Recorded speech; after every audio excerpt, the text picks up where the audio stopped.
Hello, আমি স্মৃতি। লেখকের ডায়েরি ইউটিউব চ্যানেলের পক্ষ থেকে আপনাদের প্রত্যেকে জানাচ্ছি স্বাগতম।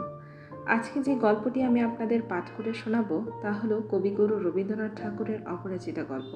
আশা করি প্রত্যেকের অনেক ভালো লাগবে। তাই কথা না বাড়িয়ে শুরু করা যাক আজকের গল্প। অপরাজিতা, রবীন্দ্রনাথ ঠাকুর। আজ আমার বয়স ২৭ মাত্র। এই জীবনটা না দৈর্ঘ্যের হিসাবে বড়, না গুণের হিসাবে, তবু ইহার একটু বিশেষ মূল্য আছে। ইহা সেই ফুলের মতো যাহার বুকের ওপরে ভ্রমণ আসিয়া বসিয়াছিল, এবং সেই পদক্ষেপের ইতিহাস তাহার জীবনের মাঝখানে ফলের মতো গুটি ধরিয়া উঠিয়াছে। সেই ইতিহাসটুকু আকারে ছোট, তাহাকে ছোট করিয়াই লিখিব। ছোটকে যাহারা সামান্য বলিয়া ভুল করেন না, তাহারা ইহার রস বুঝিবেন। কলেজে যতগুলো পাশ করিবার সব আমি চুকাইয়াছি।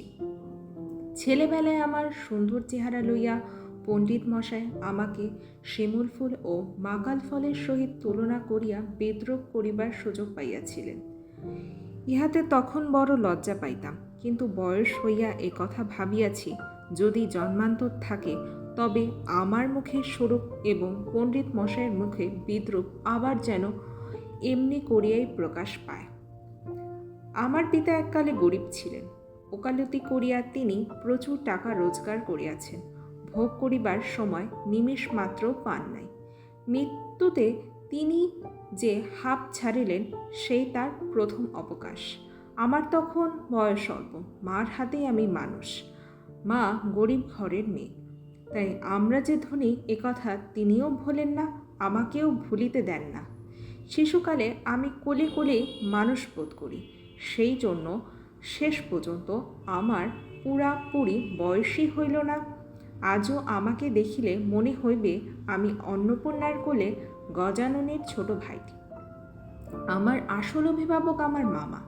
তিনি আমার চেয়ে বড় জোর বছর ৬ বড়, কিন্তু ফুলগো বালির মতো তিনি আমাদের সমস্ত সংসারটাকে নিজের অন্তরের মধ্যে শুষিয়া লইয়াছেন। তাহাকে না খুঁড়িয়া এখনকার এক গণ্ডূষ রস পাইবার জন্যে। এ কারণে কোনো কিছুর জন্যই আমাকে কোনো ভাবনা ভাবিতে হয় না। কন্যার পিতা মাত্রই স্বীকার করিবেন আমি সৎপাত্র। তামাকটুকু পর্যন্ত খাই না। ভালো মানুষ হওয়ার কোনো ঝঞ্ঝাট নাই, তাই আমি নিতান্ত ভালো মানুষ। মাতার আদেশ মানিয়া চলিবার ক্ষমতা আমার আছে, বস্তুত না মানিবার ক্ষমতা আমার নাই। অন্তঃপুরের শাসনে চলিবার মতো করিয়াই আমি প্রস্তুত হইয়াছি। যদি কোনো কন্যা স্বয়ংবরা হন, তবে এই সুলক্ষণটি স্মরণ রাখিবেন। অনেক বড় ঘর হইতে আমার সম্বন্ধ আসিয়াছিল, কিন্তু মামা, যিনি পৃথিবীতে আমার ভাগ্য দেবতার প্রধান এজেন্ট, বিবাহ সম্বন্ধে তার একটা বিশেষ মত ছিল। ধনীর কন্যা তার পছন্দ নয়। আমাদের ঘরে যে মেয়ে আসিবে, সে মাথা হেঁট করিয়াই আসিবে, এই তিনি চান। অথচ টাকার প্রতি আসক্তি তার অস্থি মজ্জায় জড়িত। তিনি এমন মেহাই চান যাহার টাকা নাই, অথচ যে টাকা দিতে কসুর করিবে না। যা হোক, শোষণ করা চলিবে, অথচ বাড়িতে আসিলে গুড়গুড়ির পরিবর্তে বাঁধা হুকায় তামাক দিলে যাহার নালিশ খাটিবে না। আমার বন্ধু হরিশ কানপুরে কাজ করে। সে ছুটিতে কলকাতা আসিয়া আমার মন উতলা করিয়া দিল। সে বলিল, ওহে, মেয়ে যদি বলো, একটি খাসা মেয়ে আছে। কিছুদিন পূর্বে MA পাশ করিয়াছে। সামনে যতদূর পর্যন্ত দৃষ্টি চলে ছুটি ধুধু করিতেছে। পরীক্ষা নাই, উমেদারি নাই, চাকরি নাই, নিজের বিষয় দেখিবার চিন্তাও নাই, শিক্ষাও নাই, ইচ্ছাও নাই। থাকিবার মধ্যে ভেতরে আছেন মা এবং বাহিরে আছেন মামা। এ অবকাশের মরুভূমির মধ্যে আমার হৃদয় তখন বিশ্বব্যাপী নারী রূপের মরীচিকা দেখিতেছিল। আকাশে তাহার দৃষ্টি, বাতাসে তাহার নিঃশ্বাস, তরু মর্মরে তাহার গোপন কথা। এমন সময় হরষ আসিয়া বলিল, মেয়ে যদি বলো, তবে আমার শরীর মন বসন্ত বাতাসে বকুল বনের নব্য পল্লব রাশির মতো কাঁপিতে কাঁপিতে আলোছা বনিতে লাগিল। হরিশ মানুষটা ছিল রসিক, রস দিয়ে বর্ণনা করিবার শক্তি তাহার ছিল, আর আমার মন ছিল তৃষ্ণার্ত। আমি হরিশকে বলিলাম, একবার মামার কাছে কথাটা পারিয়া দেখো। হরিশ আসর জমাইতে অদ্বিতীয়, তাই সর্বত্রই তাহার খাতির। মামাও তাহাকে পাইলে ছাড়িতে চান না। কথাটা তার বৈঠকে উঠিল। মেয়ের চেয়ে মেয়ের বাপের খবরটাই তার কাছে গুরুতর। বাপের অবস্থা তিনি যেমনটা চান তেমনই। এককালে ইহাদের বংশে লক্ষ্যের মঙ্গল ঘট ভরা ছিল, এখন তাহা শূন্য বলিলেই হয়। অথচ তলায় সামান্য কিছু বাকি আছে। দেশে বংশ মর্যাদা রাখিয়া চলা সহজ নয় বলিয়া ইনি পশ্চিমে গিয়া বাস করিতেছেন। সেখানে গরিব গৃহস্থের মতোই থাকেন। একটি মেয়ে ছাড়া তার আর নাই। সুতরাং তাহারই পশ্চাতে লক্ষ্যের ঘরটি একেবারে উপর করিয়া দিতে দ্বিধা হইবে না। এসব ভালো কথা, কিন্তু মেয়ের বয়স যে 15। তাই শুনিয়া মামার মন ভার হইল। বংশে তো কোনো দোষ নাই, না দোষ নাই। বাপ কোথাও তার মেয়ের যোগ্য বর খুঁজিয়া পান না। একে তো বরের হাট মহার্ঘ, তারপরে ধনুক ভাড়াপণ, কাজেই বাপ কেবলই সবর করিতেছেন, কিন্তু মেয়ের বয়স সবর করিতেছে না। যাই হোক, হরিশের সরস রসনার গুণ আছে। মামার মন নরম হইল। বিবাহের ভূমিকা অংশটা নির্বিঘ্নে সমাধা হইয়া গেল। কলকাতার বাহিরে বাকি যে পৃথিবীটা আছে সমস্তটাকেই মামা আন্দামান দ্বীপের অন্তর্গত বলিয়াই জানেন। জীবনে একবার বিশেষ কাজে তিনি কোন নগর পর্যন্ত গিয়াছিলেন। মামা যদি মন হইতেন তবে তিনি হাবড়ার পুল পার হওয়াটাকে তাহার সংহিতায় একেবারে নিষেধ করিয়া দিতেন। মনের মধ্যে ইচ্ছা ছিল নিজের চোখে মেয়ে দেখিয়া আসিব। সাহস করিয়া প্রস্তাব করিতে পারিলাম না। কন্যাকে আশীর্বাদ করিবার জন্য যা হোক পাঠানো হইল। সে আমাদের বিনুদাদা, আমার পিস্তত ভাই। তাহার মতো রুচি এবং দক্ষতার পরে আমি 16 আনা নির্ভর করিতে পারি। বিনুদাদা ফিরিয়া আসিয়া বলিলেন, মন্দ নয় হে, খাঁটি সোনা বটে। বিনুদাদার ভাষাটা অত্যন্ত আট। যেখানে আমরা বলি চমৎকার, সেখানে তিনি বলেন চলনসই। অতএব বুঝিলাম আমার ভাগ্যে প্রজাপতির সঙ্গে পঞ্চস্বরের কোনো বিরোধ নাই। বলা বাহুল্য, বিবাহ উপলক্ষে কন্যা পক্ষকেই কলিকাতা আসিতে হইল। কন্যার পিতা শম্ভুনাথ বাবু হরিশকে কত বিশ্বাস করেন তাহার প্রমাণ এই যে, বিবাহের 3 দিন পূর্বে তিনি আমাকে প্রথম চোখে দেখেন এবং আশীর্বাদ করিয়া যান। বয়স তার 40-এর কিছু এপারে বা ওপারে। চুল কাঁচা, গভীর পাক ধরিতে আরম্ভ করিয়াছে মাত্র।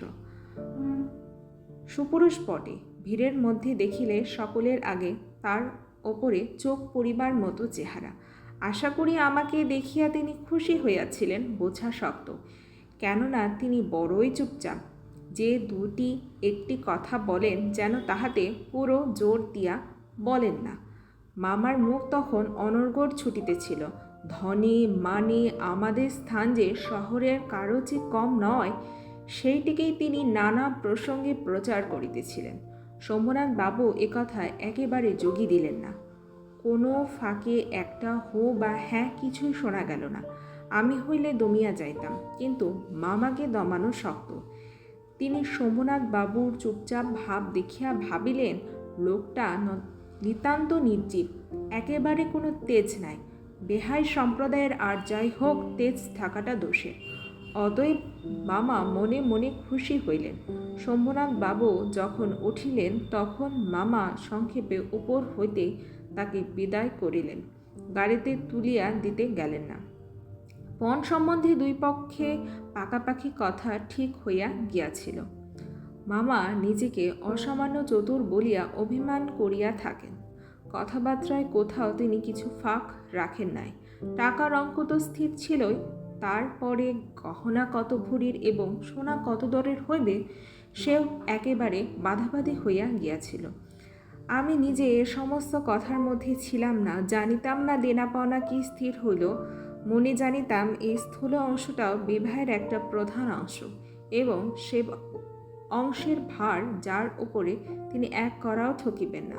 বস্তুত আশ্চর্য পাকা লোক বলিয়া মামা আমাদের সমস্ত সংসারের প্রধান গর্বের সামগ্রী। যেখানে আমাদের কোনো সম্বন্ধে আসে সেখানে সর্বত্রই তিনি বুদ্ধির লড়াই জিতিবেন, এ একেবারে ধরা কথা। এই জন্য আমাদের অভাব না থাকিলেও এবং অন্য পক্ষের অভাব কঠিন হইলেও জিতিব। আমাদের সংসারে এই জেদ, ইহাতে যে বাচক আর যে মোরক। গায়ে হলুদ অসম্ভব রকম ধুমধাম করিয়াই গেল। বাহক এত গেল যে তাহার আদমশুমারি করিতে হইলে কেরানি রাখিতে হয়। তাহাদের বিদায় করিতে অপর পক্ষকে যে নাকাল হইতে হইবে, একথা স্মরণ করিয়া মামার সঙ্গে মা একযোগে বিস্তর হাসিলেন। ব্যান্ড, বাঁশি, শখের কনসার্ট প্রভৃতির যেখানে যত প্রকার উচ্চ শব্দ আছে সমস্ত একসঙ্গে মিশাইয়া বর্বর কোলাহলে মত্ত হস্তির দ্বারা সঙ্গীত সরস্বতীর পদবন দলিত বিদলিত করিয়া আমি তো বিবাহ বাড়িতে গিয়া উঠিলাম। আংটিতে, হাড়েতে, জড়ি জহরতে আমার শরীর যেন গহনার দোকান নিলামে চড়িয়াছে বলিয়া বোধ হইল।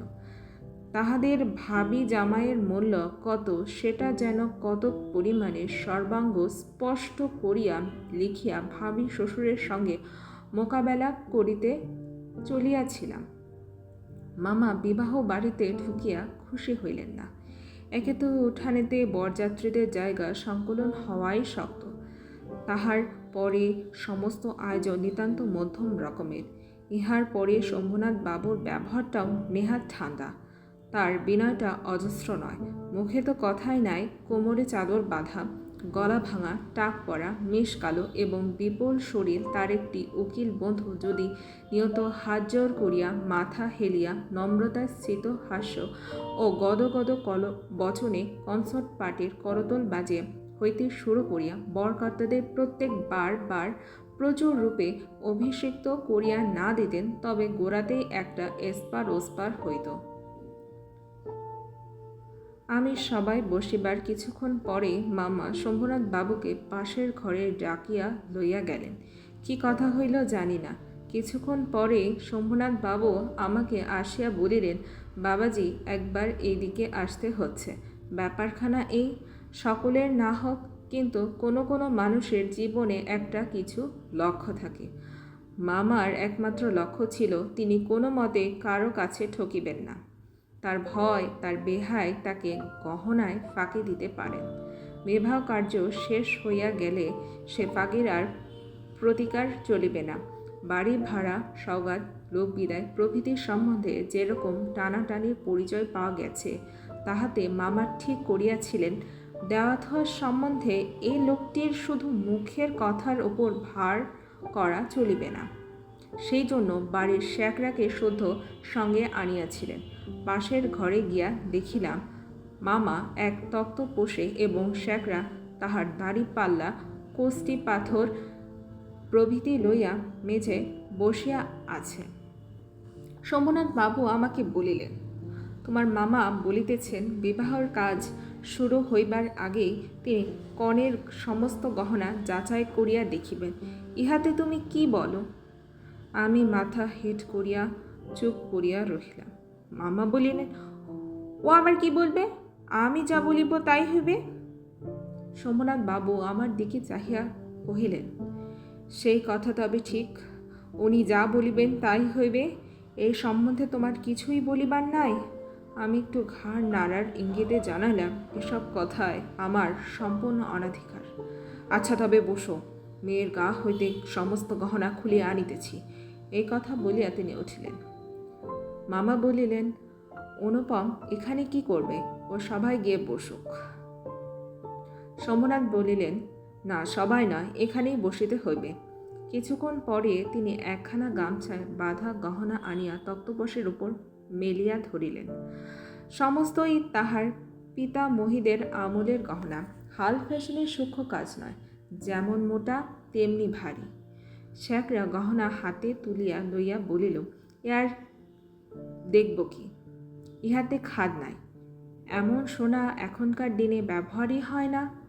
এই বলিয়া সে মকর মুখা মোটা একখানা বালায় একটু চাপ দিয়া দেখাইল, তাহা বাকিয়া যায়। মামা তখনই তার নোট বইয়ে গহনাগুলির ফর্দ টুকিয়া লইলেন। পাছে যাহা দেখানো হইল তাহার কোনোটা কম পড়ে, হিসাব করিয়া দেখিলেন গহনা যে পরিমাণ দিবার কথা এগুলো সংখ্যায়, দরে এবং ভারে তার অনেক বেশি। গহনাগুলির মধ্যে একজোড়া ইয়াররিং ছিল। শম্ভুনাথ সেটে শ্যাকরার হাতে দিয়া বলিলেন, এইটি একবার পরখ করিয়া দেখো। শ্যাকরা কহিল, ইহা বিলাতি মাল, ইহাতে সোনার ভাগ সামান্যই আছে। শম্ভুনাথ বাবু ইয়াররিং জোড়া মামার হাতে দিয়া বলিলেন, এটা আপনারাই রাখিয়া দিন। মামা সেটা হাতে লইয়া দেখিলেন। এই ইয়াররিং দিয়ে কন্যাকে তাহারা আশীর্বাদ করিয়াছিলেন। মামার মুখ লাল হইয়া উঠিল। দরিদ্র তাহাকে ঠকাইতে চাহিবে, কিন্তু তিনি ঠকিবেন না, এ আনন্দ সম্ভোগ হইতে বঞ্চিত হইলেন এবং তাহার উপরেও কিছু উপরি পাওনা জুটিল। অত্যন্ত মুখ ভার করিয়া বলিলেন, অনুপম, যাও, তুমি সভায় গিয়া বসোগে। শম্ভুনাথ বাবু বলিলেন, না, এখন সবাই বসিতে হইবে না, চলুন আগে আপনাদের খাওয়াইয়া দিই। মামা বলিলেন, সে কি কথা, লগ্ন? শম্ভুনাথ বাবু বলিলেন, সেজন্য কিছু ভাবিবেন না, এখন উঠুন। লোকটি নেহাত ভালো মানুষ ধরনের, কিন্তু ভেতরে বেশ একটু জোর আছে বলিয়া বোধ হইল। মামাকে উঠিতে হইল। বরযাত্রীদের আহারও হইয়া গেল। আয়োজনের আড়ম্বর ছিল না, কিন্তু রান্না ভালো এবং সমস্ত বেশ পরিষ্কার পরিচ্ছন্ন বলিয়া সকলেরই তৃপ্তি হইল। বরযাত্রীদের খাওয়া শেষ হইলে শম্ভুনাথ বাবু আমাকে খাইতে বলিলেন। মামা বলিলেন, সে কি কথা, বিবাহের পূর্বেই বর খাইবে কেমন করিয়া? এ সম্বন্ধে মামার কোনো মত প্রকাশকে তিনি সম্পূর্ণ উপেক্ষা করিয়া আমার দিকে চাহিয়া বলিলেন, তুমি কি বলো, বসিয়া যাইতে দোষ কিছু আছে? মূর্তিমতী মাতৃ আজ্ঞা স্বরূপে মামা উপস্থিত, তার বিরুদ্ধে চলা আমার পক্ষে অসম্ভব। আমি আহারে বসিতে পারিলাম না। তখন শম্ভুনাথ বাবু মামাকে বলিলেন, আপনাদের অনেক কষ্ট দিয়াছি। আমরা ধনী নই, আপনাদের যোগ্য আয়োজন করিতে পারি নাই, ক্ষমা করিবেন। রাত হইয়া গেছে, আর আপনাদের কষ্ট বাড়াইতে ইচ্ছা করি না। এখন তবে? মামা বলিলেন, তা সবাই চলুন, আমরা তো প্রস্তুত আছি। শম্ভুনাথ বলিলেন, তবে আপনাদের গাড়ি বলিয়া দেই। মামা আশ্চর্য হইয়া বলিলেন, ঠাট্টা করিতেছেন নাকি? শম্ভুনাথ বাবু কহিলেন, ঠাট্টা তো আপনি করিয়া সারিয়েছেন। ঠাট্টার সম্পর্কটাকে স্থায়ী করিবার ইচ্ছা আমার নাই। মামা দুচোখ এত বড় করিয়া মিলিয়া অবাক হইয়া রহিলেন। শম্ভুনাথ কহিলেন, আমার কন্যার গহনা আমি চুরি করিব, একথা যারা মনে করে তাদের হাতে আমি কন্যা দিতে পারি না। আমাকে একটি কথাও বলাও তিনি অবশ্য বোধ করিলেন না, কারণ প্রমাণ হইয়া গেছে আমি কেহই নই। তারপরে যা হইল সে আমি বলিতে ইচ্ছা করি না। ঝাড় লণ্ঠন ভাঙিয়া চুরিয়া জিনিসপত্র লণ্ড ভণ্ড করিয়া বর যাত্রীদের দল দক্ষযজ্ঞের পালা সারিয়া বাহির হইয়া গেল। বাড়ি ফিরিবার সময় ব্যান্ড, রসন, চৌকি ও কনসার্ট একসঙ্গে বাজিল না, এবং অভ্রের ঝাড়গুলো আকাশের তারার উপর আপনাদের কর্তব্যের বরাত দিয়া কোথায় যে মহানির্বাণ লাভ করিল সন্ধান পাওয়া গেল না। বাড়ির সকলে তো রাগিয়া আগুন। কন্যার পিতার এত গোমর, কলিজে 4 পোয়া হইয়া আসিল। সকলে বলিল, দেখি মেয়ের বিয়ে দেন কেমন করিয়া। কিন্তু মেয়ের বিয়ে হইবে না এ ভয় যার মনে নেই, তার শাস্তির উপায় কি? সমস্ত বাংলাদেশের মধ্যে আমি একমাত্র পুরুষ যাহাকে কন্যার বা বিবাহের আসর হইতে নিজে ফিরাইয়া দিয়াছে। এত বড় সৎপাত্রের কপালে এত বড় কলঙ্কের দাগ কোনো নষ্ট গ্রহ এত আলো জ্বালাইয়া বাজনা বাজাইয়া সমারোহ করিয়া আঁকাইয়া দিল। বরযাত্রীরা এই বলিয়া কপাল চাপড়াইতে লাগিল যে বিবাহ হইল না, অথচ আমাদের ফাঁকি দিয়া খাওয়াইয়া দিল। পাক যন্ত্রটাকে সমস্ত অন্ন শুদ্ধ সেখানে টান মারিয়া ফেলিয়া দিয়া আসিতে পারিলে তবে আফসোস মিটিত। বিবাহের চুক্তি ভঙ্গ ও মানহানির দাবিতে নালিশ করব বলিয়া মামা অত্যন্ত গোল করিয়া বেড়াইতে লাগিলেন। হৈতশীরা বুঝাইয়া দিল, তা হইলে তামাশার যেটুকু বাকি আছে তাহা পুরা হইবে, বলা বাহুল্য। আমিও খুব রাগিয়াছিলাম। কোন গতিকে শম্ভুনাথ বিষম জব্দ হইয়া আমাদের পায়ে ধরিয়া আসিয়া পড়েন গোফের রেখায় তা দিতে দিতে এইটি কেবল কামনা করিতে লাগিলাম। কিন্তু এই আক্রোশের কালো রঙের স্রোতের পাশাপাশি আরেকটা স্রোত বহিতেছিল, যেটার রং একেবারেই কালো নয়। সমস্ত মন যে সেই অপরাজিতার পানে ছুটিয়া গিয়াছিল, এখনও যে তাহাকে কিছুতেই টানিয়া ফিরাইতে পারি না। দেওয়ালটুকুর আড়ালে রহিয়া গেল গো। কপালে তার চন্দন আঁকা, গায়ে তার লাল শাড়ি, মুখে তার লজ্জার রক্তিমা। হৃদয়ের ভেতরে কি যে তা কেমন করিয়া বলিব। আমার কল্পলোকের কল্পলতাটি বসন্তের সমস্ত ফুলের ভার আমাকে নিবেদন করিয়া দেবার জন্য নত হইয়া পড়িয়াছিল। হাওয়া আসে, গন্ধ পাই, পাতার শব্দ শুনি, কেবল আর একটি মাত্র পা ফেলার অপেক্ষা। এমন সময় সে এক পদক্ষেপে দূরত্বটুকু এক মুহূর্তে অসীম হইয়া উঠিল। এতদিন যে প্রতি সন্ধ্যায় আমি বিনুদাদার বাড়িতে গিয়া তাহাকে অস্থির করিয়া তুলিয়াছিলাম, বিনুদাদার বর্ণনার ভাষা অত্যন্ত সংকীর্ণ বলিয়াই তার প্রত্যেক কথাটি স্ফুলিঙ্গের মতো আমার মনের মাঝখানে আগুন জ্বালাইয়া দিয়াছিল। বুঝিলাম মেয়েটির রূপ বড় আশ্চর্য, কিন্তু না দেখিলাম তাহাকে চোখে, না দেখিলাম তার ছবি, সমস্তই অস্পষ্ট হইয়া রহিল। বাইরে তো সে ধরা দিলই না, তাহাকে মনেও আনিতে পারিলাম না। এই জন্য মন সেদিনকার সেই বিবাহ সভার দেওয়ালটার বাহিরে ভূতের মতো দীর্ঘ নিঃশ্বাস ফেলিয়া বেড়াইতে লাগিল। হরিশের কাছে শুনিয়াছি মেয়েটিকে আমার ফটোগ্রাফ দেখানো হইয়াছিল। পছন্দ করিয়াছি বইকি, না করিবার তো কোনো কারণ নাই। আমার মন বলে সে ছবি তার কোনো একটি বাক্সের লুকানো আছে। একলা ঘরে দরজা বন্ধ করিয়া একদিন নিরালা দুপুর বেলায় সে কি সেটি খুলিয়া দেখে না? যখন ঝুঁকিয়া পড়িয়া দেখে, তখন ছবিটির ওপরে কি তার মুখের দুই ধার দিয়া এলো চুল আসিয়া পড়ে না? হঠাৎ বাহিরে কারো পায়ের শব্দ পাইলে সে কি তাড়াতাড়ি তার সুগন্ধ আঁচলের মধ্যে ছবিটিকে লুকায়া ফেলে না? দিন যায়, একটা বছর গেল। মামা তো লজ্জায় বিবাহ সম্বন্ধের কথা তুলিতেই পারেন না। মার ইচ্ছা ছিল আমার অপমানের কথা যখন সমাজের লোক ভুলিয়া যাইবে, তখন বিবাহের চেষ্টা দেখিবেন। এদিকে আমি শুনিলাম সে মেয়ের নাকি ভালো পাত্র জুটিয়াছিল, কিন্তু সে পণ করিয়াছে, বিবাহ করিবে না। শুনিয়া আমার মন পুলকের আবেশে ভরিয়া গেল। আমি কল্পনায় দেখিতে লাগিলাম সে ভালো করিয়া খায় না, সন্ধ্যা হইয়া আসে, সে চুল বাঁধিতে ভুলিয়া যায়। তার বাপ তার মুখের পানে চান আর ভাবেন, আমার মেয়ে দিনে দিনে এমন হইয়া যাইতেছে কেন? হঠাৎ কোনো দিন তার ঘরে আসিয়া দেখেন মেয়ের দুই চোখে জলে ভরা। জিজ্ঞাসা করেন, মা তোর কি হইয়াছে বল আমাকে। মেয়ে তাড়াতাড়ি চোখের জল মুছিয়া বলে, কই কিছুই তো হয়নি বাবা। বাপের এক মেয়ে যে বড় আদরের মেয়ে। যখন অনাবৃষ্টির দিনের ফুলের কুড়ুটির মতো মেয়ে একেবারে বিমর্ষ হইয়া পড়িয়াছে, তখন বাপের প্রাণে আর সহিল না। তখন অভিমান ভাসাইয়া দিয়া তিনি ছুটিয়া আসিলেন আমাদের দ্বারে। তারপরে মনের মধ্যে সেই যে কালো রঙের ধারাটা বহিতেছে, সে যেন কালো সাপের মতো রূপ ধরিয়া ফোঁস করিয়া উঠিল। সে বলিল, বেশ তো, আর একবার বিবাহের আসর সাজানো হোক, আলো জ্বলুক, দেশ বিদেশের লোক নিমন্ত্রণ হোক, তারপরে তুমি বরের টোপর পায়ে দুলিয়া দলবল লইয়া সভা ছাড়িয়া চলিয়া এসো।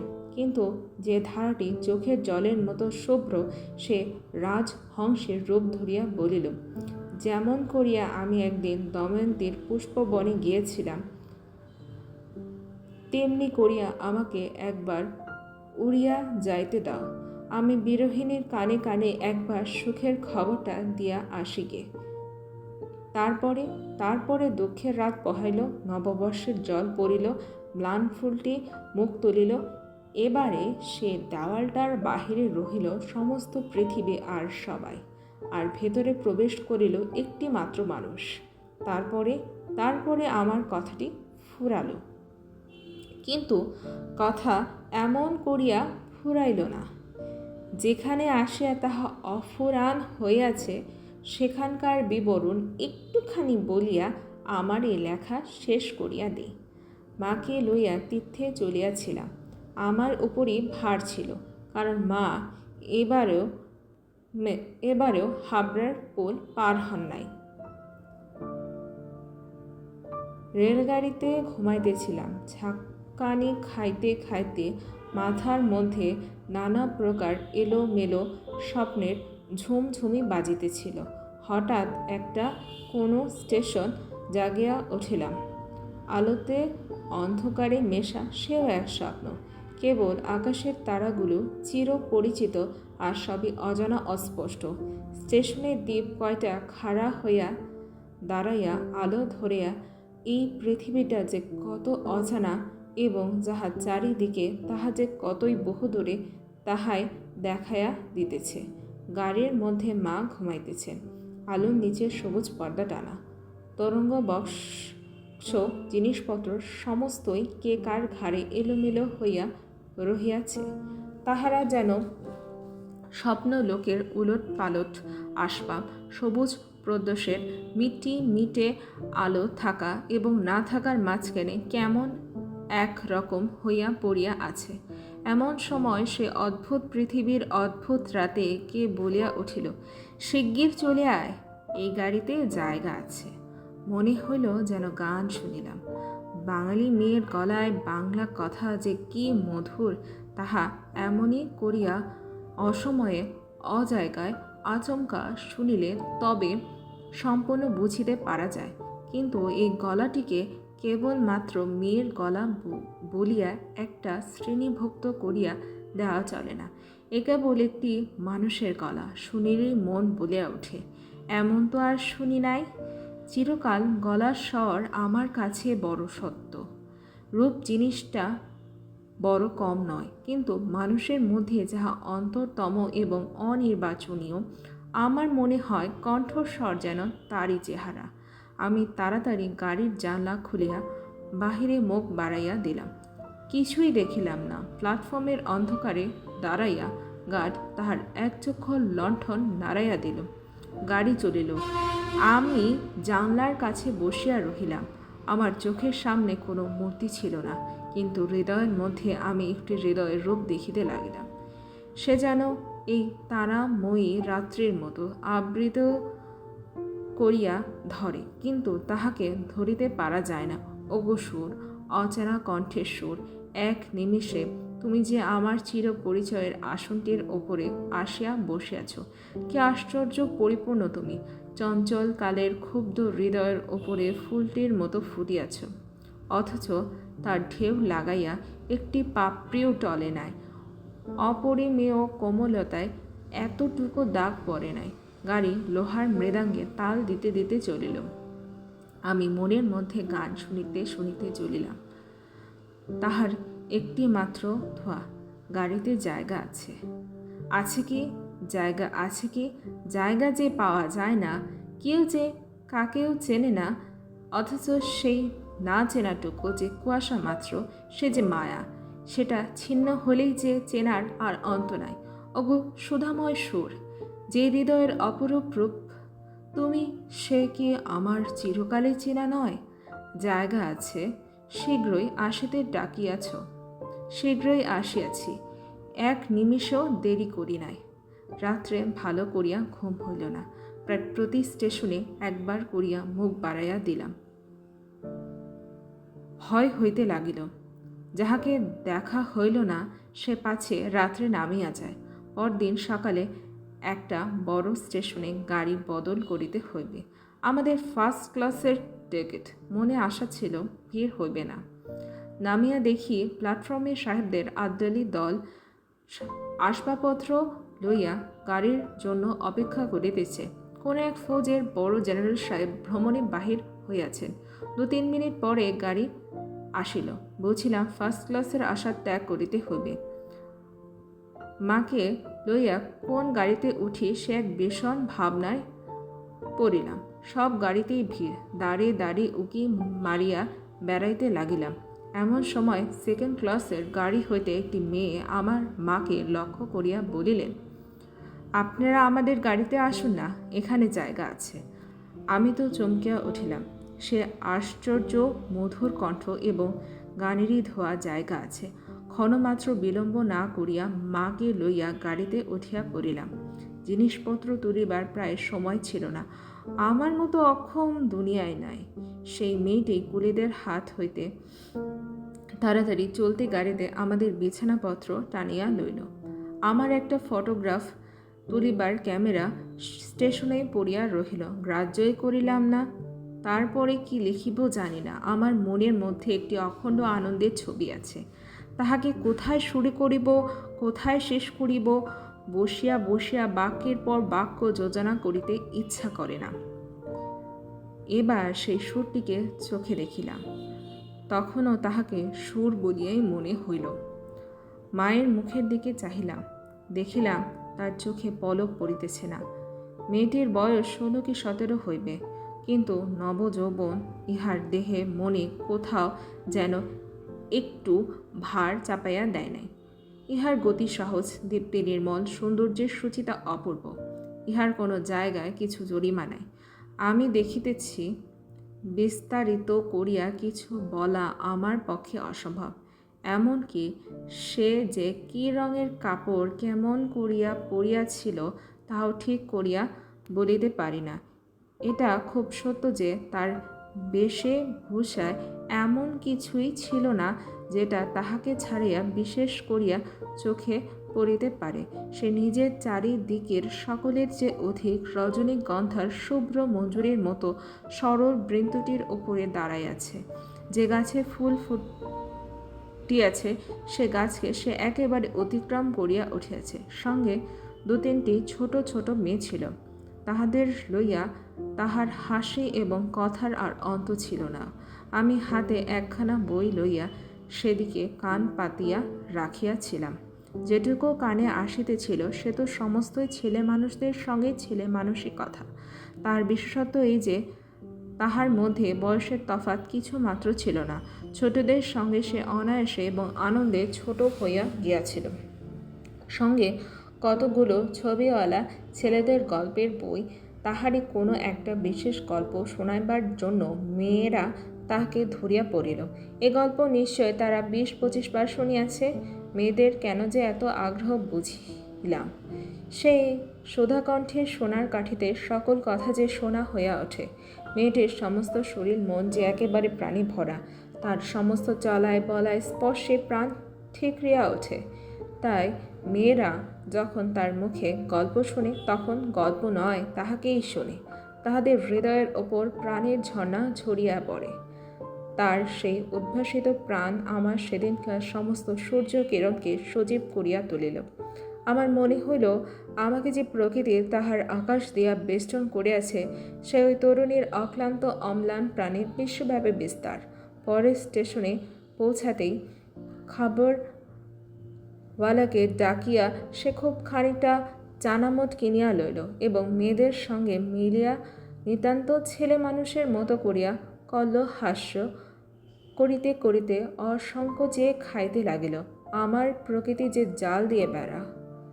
আমি কেন বেশ সহজে হাসি মুখে মেয়েটির কাছে এই চানা এক মুঠো চাহিয়া লইতে পারিলাম না, হাত বাড়াইয়া দিয়া কেন আমার লোভ স্বীকার করিলাম না।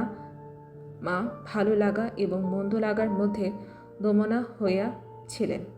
গাড়িতে আমি পুরুষ মানুষ, তবু ইহার কিছু মাত্র সংকোচ নাই। বিশেষত এমন লোভীর মতো খাইতেছে সেটা ঠিক তার পছন্দ হইতেছিল না। অথচ ইহাদের বেহায়া বলিয়াও তার ভ্রম হয় নাই। তার মনে হইল এ মেয়ের বয়স হইয়াছে কিন্তু শিক্ষা হয় নাই। মা হঠাৎ কারোর সঙ্গে আলাপ করিতে পারে না। মানুষের সঙ্গে দূরে দূরে থাকাই তার অভ্যাস। এই মেয়েটির পরিচয় লইতে তার খুব ইচ্ছা, কিন্তু স্বাভাবিক বাধা কাটাইয়া উঠিতে পারিতেছিলেন না। এমন সময় গাড়ির একটা বড় স্টেশনে আসিয়া থামিল। সে জেনারেল সাহেবের একদল অনুষঙ্গী এই স্টেশন হইতে উঠিবার উদ্যোগ করিতেছে। গাড়িতে কোথাও জায়গা নেই। বারবার আমাদের গাড়ির সামনে দিয়া তারা ঘুরিয়া গেল। মা তো ভয়ে আড়ষ্ট। আমিও মনের মধ্যে শান্তি পাইতেছিলাম না। গাড়ি ছাড়িবার অল্পকাল পূর্বে একজন দেশের রেলওয়ে কর্মচারী নাম লেখা 2খানা টিকিট গাড়ির 2 ব্রেঞ্চের শিওরের কাছে লটকাইয়া দিয়া আমাকে বলিল, এ গাড়ি এই 2 ব্রেঞ্চ আগে হইতেই 2 সাহেব রিজার্ভ করিয়াছেন, আপনাদের অন্য গাড়িতে যাইতে হইবে। আমি তো তাড়াতাড়ি ব্যস্ত হইয়া দাঁড়াইয়া উঠিলাম। মেয়েটি হিন্দিতে বলিল, না, আমরা গাড়ি ছাড়িব না। সে লোকটি রোখ করিয়া বলিল, না ছাড়িয়া উপায় নাই। কিন্তু মেয়েটির চলিষ্ণুতার কোনো লক্ষণ না দেখিয়া সে নামাইয়া গিয়া ইংরেজ স্টেশন মাস্টারকে ডাকিয়া আনিল। সে আসিয়া আমাকে বলিল, আমি দুঃখিত, কিন্তু শুনিয়া আমি কুলি কুলি করিয়া ডাক ছাড়িতে লাগিলাম। মেয়েটির উঠিয়া 2 চোখে অগ্নি বর্ষণ করিয়া বলিল, না, আপনি যাইতে পারিবেন না, যেমন আছেন বসিয়া থাকুন। বলিয়া সে দ্বারের কাছে দাঁড়িয়ে স্টেশন মাস্টারকে ইংরেজি ভাষায় বলিল, এ গাড়ি আগে হইতেই রিজার্ভ করা, এ কথা মিথ্যা। বলিয়া নাম লেখার টিকিটটি খুলিয়া প্ল্যাটফর্মে ছুড়িয়া ফেলিয়া দিল। ইতিমধ্যে আদলি সমেত ইউনিফর্ম পরা সাহেব দ্বারের কাছে আসিয়া দাঁড়িয়েছে। গাড়িতে সে তার আসবাব উঠাইবার জন্য আদলারিকে প্রথমে ইশারা করিয়াছিল। তাহার পরে মেয়েটির মুখে তাকাইয়া তার কথা শুনিয়া ভাব দেখিয়া স্টেশন মাস্টারকে একটু স্পর্শ করিল এবং তাহাকে আড়ালে লইয়া গিয়া কি কথা হইল জানি না। দেখা গেল গাড়ি ছাড়িবার সময় অতীত হইলেও আরেকটা গাড়ি জোড়াইয়া তবে স্টেশন ছাড়িল। মেয়েটি তার দলবল লইয়া আবার এক পত্তন চানামত খাইতে শুরু করিল, আর আমি লজ্জায় জানলার বাহিরে মুখ বাড়াইয়া প্রকৃতির শোভা দেখিতে লাগিলাম। কান করে গাড়ি আসিয়া থামিল। মেয়েটি জিনিসপত্র বাঁধিয়া প্রস্তুত। স্টেশনে একটি হিন্দুস্তানি চাকর ছুটিয়া আসিয়া ইহাদের নামাইবার উদ্যোগ করিতে লাগিল। মা তখন আর থাকিতে পারিলেন না, জিজ্ঞাসা করিলেন, তোমার নাম কি মা? মেয়েটি বলিল, আমার নাম কল্যাণী। শুনিয়া মা এবং আমি দুজনেই চমকিয়া উঠিলাম। তোমার বাবা? তিনি এখানকার ডাক্তার, তাহার নাম শম্ভুনাথ সেন। তারপরে সবাই নামিয়া গেল। মামা নিষেধ অমান্য করিয়া মাতৃ আজ্ঞা ঠেলিয়া তারপরে আমি কানপুরে আসিয়াছি। কল্যাণীর বাপ এবং কল্যাণীর সঙ্গে দেখা হইয়াছে। হাত জোর করিয়াছি, মাথা হেট করিয়াছি। শম্ভুনাথ বাবুর হৃদয় গলিয়াছে। কল্যাণী বলে, আমি বিবাহ করিব না। আমি জিজ্ঞাসা করিলাম, কেন? সে বলিল, মাতৃ আজ্ঞা। কি সর্বনাশ, এ পক্ষেও মাদুল আছে নাকি? তারপরে বুঝিলাম মাতৃভূমি আছে। সেই বিবাহ ভাঙার পর হইতে কল্যাণী মেয়েদের শিক্ষার ব্রত গ্রহণ করিয়াছে, কিন্তু আমি আশা ছাড়িতে পারিলাম না। সে সুরটি যে আমার হৃদয়ের মধ্যে আজও বাজিতেছে, সে যেন কোন ওপারের বাঁশি আমার সংসারের বাহির হইতে আসিল, সমস্ত সংসারের বাহিরে ডাক দিল। আর সেই যে রাত্রির অন্ধকারের মধ্যে আমার কানে আসিয়াছিল, জায়গা আছে, সে যে আমার চিরজীবনের কানের ধোয়া হইয়া রহিল। তখন আমার বয়স ছিল 23, এখন হইয়াছে 27। এখনও আশা ছাড়ি নাই, কিন্তু মাতুলকে ছাড়িয়াছি। নিতান্ত এক ছেলে বলিয়া মা আমাকে ছাড়িতে পারেন নাই। তোমরা মনে করিতেছ আমি বিবাহের আশা করি? না, কোনো কালেই না। আমার মনে আছে কেবল সেই এক রাত্রের অজানা কণ্ঠের মধুর সুরের আশা। জায়গা আছে, নিশ্চয় আছে, নইলে দাঁড়াবো কোথায়? তাই বছরের পর বছর যায়, আমি এইখানেই আসি, দেখা হয়, সেই কণ্ঠ শুনি। যখন সুবিধা পায় কিছু তার কাজ করিয়া দিই, আর মন বলে, এই তো জায়গা পাইয়াছি। ওগো অপরাজিতা, তোমার পরিচয়ের শেষ হইলেও না, শেষ হইবে না, কিন্তু ভাগ্য আমার ভালো, এই তো আমি জায়গা পাইয়াছি।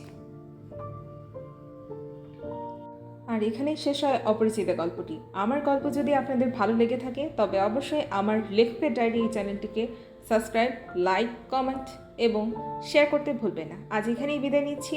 চলে আসবো নতুন আরেকটা গল্প নিয়ে আপনাদের মাঝে। আমি স্মৃতি। বিদায়।